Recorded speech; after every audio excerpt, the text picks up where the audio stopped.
Do you really think the Han Solo in the movie Solo is the same character as the Han Solo in Star Wars?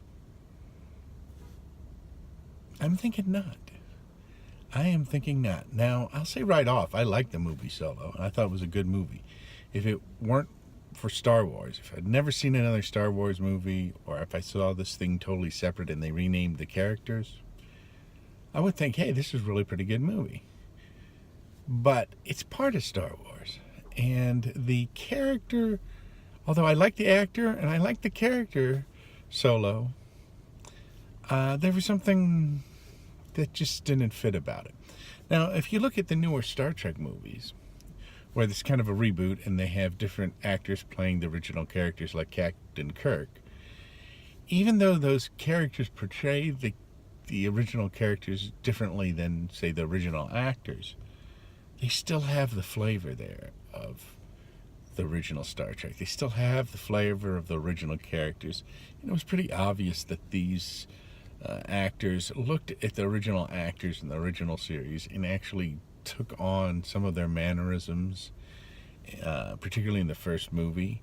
And they kind of developed those, and they went beyond what the original characters did, added their own thing to it, made the part their own part.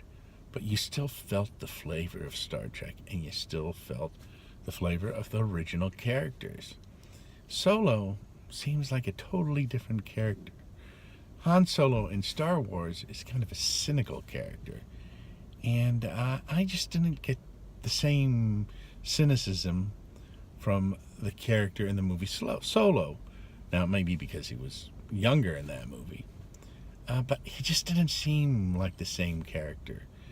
And so that was something I found kind of disappointing in the movie, particularly when there was another actor who was trying to get the part, I believe, who had played a young Harrison Ford in another movie, and he had the mannerisms down of Harrison Ford much better. Not that Harrison Ford is actually Han Solo. Han Solo, done by Harrison Ford, is just his interpretation of a character. But that's what we know Han Solo from originally, the Star Wars. So it would have been nice if the character had added a little more of his mannerisms, perhaps, or some. I can't really think of anything in there that he did that reminded me of the original character in the original movie.